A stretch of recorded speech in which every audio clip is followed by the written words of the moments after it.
قرآن مجید میں ہے ان اللہ لا یستحی من الحق، کہ اللہ تعالیٰ حق بات بیان کرنے سے حیا نہیں کرتے۔ حدیث میں بھی بعض ایسے مسائل کو اللہ کے رسول نے بیان کیا ہے صلی اللہ علیہ وسلم نے جو بظاہر حیا کے خلاف ہیں، مگر اس لیے بیان کیا کہ اگر آپ صلی اللہ علیہ وسلم بیان نہ کرتے تو لوگ ان بے شرمی کے کاموں میں مبتلا ہو جاتے۔ اسی وجہ سے میں بھی ہمت کر رہا ہوں کہ ایک اور ایسا گناہ جس میں لوگ مبتلا ہیں اور وہ ہے حیا کے خلاف، مگر ہے بہرحال شریعت کا مسئلہ اور لوگ اس میں گناہ میں مبتلا بھی ہیں، اس لیے بتانا ضروری ہے۔ وہ یہ ہے کہ لوگ شادی کے بعد بھی آج کی نوجوان نسل زوجہ سے، بیوی سے غیر فطری طریقے سے ہم بستری کرتے ہیں۔ انٹرنیٹ پہ بےہودہ فلمیں دیکھتے ہیں تو جو چیز انگریزوں کی دیکھ رہے ہیں کہ ان کے کلچر آہستہ آہستہ میڈیا کے ذریعے ہمارے معاشرے میں بھی آ رہا ہے۔ اللہ کے رسول صلی اللہ علیہ وسلم نے لعنت فرمائی ہے، ایک روایت میں ہے کہ اللہ اس کی طرف دیکھے گا نہیں کہ جو اپنی زوجہ سے پچھلے راستے سے ہم بستری کرے گا۔ یہ بیماری بھی، یہ گندگی بھی لوگوں میں پھیلتی جا رہی ہے، خاص طور پہ جن کو لڑکوں سے بدفعلی کی عادت پڑ جائے تو وہ زوجہ سے فطری راستے سے ہم بستری نہیں کرتے۔ اللہ نے فرمایا کہ نساؤکم حرث لکم، یہ تمہاری زوجات ہیں، بیویاں ہیں، یہ نسل بڑھانے کے لیے ہیں، تو اسی راستے میں انسان اپنی خواہش کو پوری کر سکتا ہے جس راستے سے نسل بڑھتی ہے۔ اس کے علاوہ کسی اور راستے سے اپنی خواہش کو پورا کرنا یہ حرام ہے، گناہ کبیرہ ہے، گندگی ہے۔ ہمارے پاس کیسز آتے ہیں، ایک پاک دامن لڑکی کی شادی ہوتی ہے، لڑکا بھی بظاہر بڑا نیک، لیکن کیا ہے، لڑکا چونکہ ٹھرکی ہوتا ہے، شہوت کا درندہ ہوتا ہے، تو وہ یہ نہیں دیکھتا کہ میں اپنی بری خواہش مٹانے کے لیے میں اپنی زوجہ کو غیر فطری طریقے پر مجبور کیسے کر سکتا ہوں، تو مجبور کرتا ہے پھر اپنی بیوی۔ اس میں جو عورتیں زیادہ پاک دامن نہیں ہو، نیک نہ ہو، یا ان کو یہ ڈر ہو کہ طلاق ہو گئی تو ہم کہاں جائیں گے، وہ پھر اپنے شوہر کے ساتھ اسی غیر فطری طریقے پر آمادہ ہو جاتی ہیں، اور اس کا عذاب اور اس کا وبال یہ ہوتا ہے کہ کچھ دنوں میں ان کو بھی اسی کی لت پڑ جاتی ہے۔ انسان جب بھی کوئی غیر فطری راستہ اختیار کرتا ہے، آخرت کا عذاب تو بعد میں، دنیا کا عذاب یہ آتا ہے کہ پھر اس کو لذت فطرت میں آتی نہیں ہے، تو جو راستہ اللہ نے رکھا اس میں اس کو لذت نہیں آئے گی، وہ گندگی میں ہی گھسنے کی کوشش کرے گا، اس کی بھی فطرت خراب ہو جاتی ہے، اور جس کے ساتھ یہ بدفعلی کی جائے اس کی بھی فطرت خراب ہو جاتی ہے، وہ بھی پھر کسی کے قابل نہیں رہتے۔ تو اپنے جان پر رحم کرنا چاہیے۔ ہم انسان ہیں، ہم درندے نہیں ہیں، ہم گھوڑے نہیں ہیں، ہم گدھے نہیں ہیں، ہم جانور نہیں ہیں، ہم انگریز نہیں ہیں۔ انگریز نے تو حیا اور شرم کی تمام حدود کو توڑ دیا ہے، وہ تو درندے بن چکے ہیں۔ ہم تو درندے نہیں ہیں، ہم تو حلال کھاتے ہیں، پاک صاف رہنے کی کوشش کرتے ہیں، تو ہم ان کی جو کلچر دیکھ کے ہم ویسے درندے بننے کی کوشش کیوں کریں؟ تو یہ بہت بڑا وبال ہے، بہت بڑی برائی ہے جو ہمارے معاشرے میں آہستہ آہستہ جڑ پکڑتی جا رہی ہے، اور اس سے بیماریاں بھی پھیلتی ہیں۔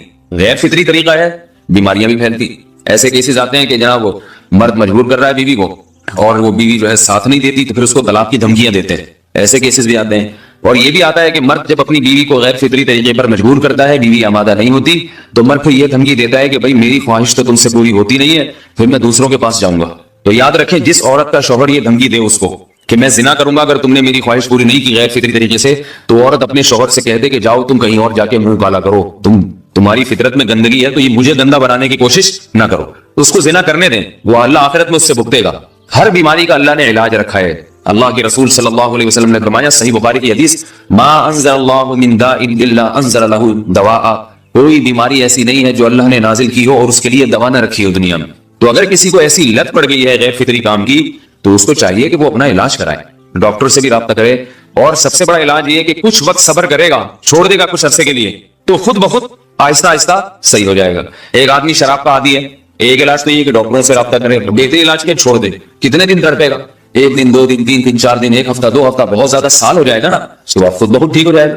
سگریٹ کا عادی ہے، چھوڑ دے گا، تو کتنے لوگ ہم نے دیکھے ہیں دن میں 20 سگریٹ پیتے تھے، چھوڑنے پر آئے تو بالکل ایک دم چھوڑ دی انہوں نے، آہستہ آہستہ کر کے چھوڑ دی، لیکن تکلیف ہوئی مگر عادی ہو گئے۔ تو اب کسی کو یہ لت پڑ گئی ہے غلط کام کی، برائی کی، تو اس کا بہترین علاج یہ ہے کہ وہ اپنے آپ کو بدلنے کی کوشش کرے، ماحول بدلے، اور کچھ وقت صبر کرے گا تو اللہ اس سے یہ عادت چھڑا دے۔ نہیں کی، صبر نہیں کیا اس نے، پھر اسی گندگی میں موت واقع ہوگی، پھر آخرت کا عذاب بہت سخت، نسلیں برباد ہو جاتی ہیں اس عمل سے انسان کی۔ تو بات حیا کے خلاف ہے، مگر یہ کہ ایک بزرگ تھے وہ بات فرما رہے تھے، تو کسی نے پوچھا کہ حضرت آپ حیا کے خلاف بات کرتے ہیں، تو انہوں نے فرمایا تم بے حیائی کے کام نہیں چھوڑتے، ہم اس چھڑوانے کے لیے بات کریں تو ہم برے ہیں، اور تم کام کرو تو بھی برے نہیں۔ برائی کا کام کرنے میں برا نہیں بنتا، اور برائی کے خلاف بولنے والا برا بن جاتا ہے کہ دیکھو یہ کیسی باتیں کر رہے ہیں۔ تو وہی باتیں ہیں، اس لیے ہیں کہ یہ معاشرے میں یہ برائی پھیلتی چلی جائے گی، اور یہ ہماری اپنا کلچر نہیں ہے، یہ امپورٹ ہو رہا ہے باہر سے، یہ امپورٹ ہو رہا ہے، یہ وہاں میڈیا کے ذریعے آ رہا ہے۔ تو وہ چیزیں دیکھا نہ کریں اور ان لوگوں سے دور رہا کریں۔ ہمیں تو دین کا داعی ہو کے ان کو ہدایت پر لانا تھا، بجائے ہم ہدایت پہ چل کے دوسروں کو چلانے والے بن کے ان کے راستے پہ ہم نے چلنا شروع کر دیا۔ اللہ تعالیٰ ہمیں اب دیکھیں ان کے ہاں ایڈز کا مرض پھیل گیا ہے، آپ بتائیے یہ ایڈز کا مرض ہمارا ہے کیا؟ یہ بیماری ہماری ہے یا ان کی ہے؟ ہمارے یہاں بیماریاں ہیں، کھانسی ہے، نزلہ ہے، ٹھیک ہے نا، بلڈ پریشر ہے، شوگر ہے، یہ بیماریاں ہماری ہیں. کوئی اللہ کا شکر ہے گندی بیماری ہمارے یہاں نہیں ہے. جتنی گندگیاں ہیں وہاں سے آ رہی ہیں. ایڈز کا مرض وہاں سے امپورٹ ہوا ہے. وہ ایڈز کا مرض اسی بدفعلی کی وجہ سے پیدا ہوتا ہے، اسی سے جراثیم پیدا ہوتے ہیں، اور اتنا خطرناک مرض کے ایسے متعدی ایسے پھیلتا ہے. افغانستان میں ایڈز کا ریشو 0 تھا، 0. وہ جانتے نہیں تھے کہ ایڈز کا مرض ہوتا کیا ہے. جب سے امریکن آرمی، برطانیہ آرمی افغانستان میں آئی ہے، فوجی آئے ہیں، افغانوں میں ایڈز کا مرض پھیل گیا ہے. انہوں نے وہاں بدفعلیاں شروع کر دی ہیں. تو وہ تو حالانکہ ان کے لیے زنا کتنا سستا ہے، کتنا سستا ہے نا ان کے لیے زنا، پھر بھی وہ لڑکوں کی طرف مائل ہوتے ہیں. تو اتنی گندگی، ایسا گندا جب انسان بن جائے پھر اللہ اس کے وجود کو برقرار نہیں رکھتے، اور رکھتے ہیں تو پھر آخرت میں سزا دینے کے لیے اپنے آپ کو ان گندگیوں سے بچانا چاہیے، حلال پہ اکتفا کرنا چاہیے. اللہ تعالیٰ ہمیں حلال پہ قناعت کی توفیق عطا فرمائے اور پاکیزہ لوگوں میں ہمارا شمار فرمائے. اگر شادی شدہ عورت 40 دن میں بھی ایک دفعہ، اچھا بھائی دیکھو یہ حیا کے خلاف مسائل جو ہے نا یہ اس چینل پہ نہ پوچھا کرو. مرد پر لازم ہے کہ کم سے کم 4 مہینے میں بیوی سے ایک دفعہ وہ لازمی ہم بستری کرے. تو اگر وہ 4 مہینے میں ایک دفعہ بھی نہیں کرتا تو پھر جو ہے وہ دیانتاً ذمہ دار ہوگا.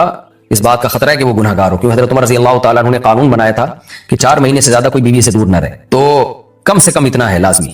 تو اس سے زیادہ بھی اگر کوئی مرد بیوی کے قریب نہیں آ رہا تو پھر وہ ظالم کہلائے گا شریعت کی نظر. حج کے دوران باقی ہر عورت اور ہر مرد کے حالات مختلف ہوتے ہیں. بعض عورتوں میں خواہش زیادہ ہوتی ہے، بعض میں کم ہوتی ہے. یہ نیچرل ہے، اس کا کوئی اس سے تعلق نہیں ہے کہ عورت کوئی بری ہے. بعض دفعہ عورت میں یہ خواہش نفس بہت زیادہ ہوتی ہے، اس کی ریکوائرمنٹ بہت زیادہ ہوتی ہے، تو لوگ پھر مرد اس بیوی کو برا سمجھنا شروع کر دیتے ہیں، حالانکہ اس کا برائی اور اچھائی سے تعلق نہیں ہے. جیسے مردوں میں صحت کے لحاظ سے اور ان کے جو مینٹل ہیلتھ ہے اس کے لحاظ سے مردوں میں فرق ہوتا ہے، کسی میں خواہش بہت زیادہ ہوتی ہے، کسی میں کم ہوتی ہے. تو اس طرح خواتین میں بھی ہوتی ہے، بہت سی پاک دامن عورتیں ہوتی ہیں لیکن ان میں ڈیزائرز بہت زیادہ ہوتی ہے. تو یہ سب کی الگ الگ اللہ نے فطرت بنائی ہے. تو میاں بیوی اس کو ایک دوسرے کو بہتر سمجھ سکتے ہیں کہ کس کی کیا ڈیزائرز ہیں. بہرحال اگر مرد میں عورت کی ڈیزائرز پوری کرنے کی طاقت نہیں ہے، عورت میں بہت زیادہ ڈیزائرز ہیں، مرد میں کم ہے، تو ایسی صورت میں عورت پھر مرد سے طلاق مانگ سکتی ہے کہ بھائی میں سیٹسفائی نہیں ہو پا رہی ہوں اور میری ریکوائرمنٹ زیادہ ہے. تو مرد اگر طلاق دے دے تو اچھی بات ہے، نہیں دے تو پھر عورت کو چاہیے اسی کے ساتھ گزارا کرے. ہاں اگر 4 مہینے تک بھی مرد بیوی کے پاس نہیں آتا ہے تو پھر مرد پر لازم ہے کہ عورت کے مطالبے پر اس کو وہ چھوڑ دے، کیونکہ پھر تو جوان عورت کو بہرحال گناہ کا خطرہ ہے. جسمانی تعلق نہ رہنے سے نکاح پر اثر. لاہور سے کسی نے پوچھا اگر میاں بیوی کا آپس میں کوئی جسمانی تعلق نہ ہو تو کیا نکاح پہ کوئی فرق پڑے گا؟ نہیں، اس سے کوئی فرق نہیں پڑتا. جب تک شوہر طلاق نہیں دے گا نکاح ختم نہیں ہوگا. یا اگر شوہر جان بوجھ کر بیوی کا حق ادا نہیں کرتا اور 4 مہینے سے زیادہ اس سے ریلیشن قائم نہیں کرتا اور بیوی بھی جوان ہے، اس کو گناہ کا خطرہ ہے، تو پھر وہ عدالت میں کیس کر سکتی ہے، اور پھر اس کا ایک پروسیس ہے کس طرح سے نکاح ختم ہوگا، تو اس پروسیس کو فالو کر سکتی ہے وہ. تو خلاصہ یہ ہے کہ شوہر گناہ گار تو ہوگا کہ اس میں طاقت بھی ہے اور بیوی بھی جوان ہے، تو کیوں اس کا حق ادا نہیں کر رہا، لیکن نکاح خود بخود ختم نہیں ہو جاتا. بیوی بچوں سے کتنا عرصہ دور رہ سکتے ہیں؟ بندہ کام کی وجہ سے 2 سال ملک سے باہر رہتا ہے، کوشش کے باوجود چھٹی نہیں ملتی، کیا اتنی دیر بیوی بچوں سے دور رہنا جائز ہے؟ نامعلوم. بھائی دیکھیں، ایک تو ہے حضرت عمر رضی اللہ تعالیٰ عنہ کا مشہور واقعہ ہے کہ آپ نے کچھ خواتین سے پوچھا تھا کہ عورت کتنا صبر کر سکتی ہے مرد کے بغیر، تو بعض صحابیات نے بتایا کہ 4 مہینے. تو حضرت عمر نے قانون بنایا کہ جو مجاہدین محاذ جنگ پہ لڑ رہے ہیں 4 مہینے سے زیادہ دور اپنی بیویوں سے نہیں رہ سکتے. تو اس اصول کا تقاضا یہ ہے کہ وہ زمانہ بھی پاک دامنی کا زمانہ تھا، نیک لوگ تھے، تو اصول یہی ہے کہ 4 مہینے انتہا ہے عورت کے صبر کی. تو ایک نارمل عورت کے لیے اس سے زیادہ صبر کرنا مشکل ہوتا ہے، تو اس لیے بہتر یہی ہے، قانون یہی ہے کہ 4 مہینے سے زیادہ دور نہیں رہنا چاہیے. اور قرآن نے بھی یہ حکم دیا ہے کہ اگر کوئی قسم اٹھا لے کہ بیوی کے پاس نہیں جائے گا، قسم اٹھا لے، ایسا ہی نہیں بلکہ قسم اٹھا کے، تو پھر 4 مہینے میں طلاق واقع ہو جاتی ہے. بعض فقہا کے نزدیک عورت کو طلاق کا اختیار ہو جاتا ہے عدالت کے ذریعے، بعض کے نزدیک ہو جاتی ہے طلاق. تو اس سے بھی پتہ چلتا ہے، قرآن سے بھی اشارہ ملتا ہے کہ 4 مہینے جو ہے یہ ایک انتہائی مدت ہے ایک نارمل عورت کے لیے. تو اس زمانے میں تو اس کی اہمیت اور زیادہ بڑھ گئی ہے. وجہ اس کی ہے کہ بے حیائی، موبائل، انٹرنیٹ پر بےہودہ چیزیں، یہ سب چیزیں انسان کی شہوت کو بڑھاتی ہیں، مرد کی بھی اور عورت کی بھی.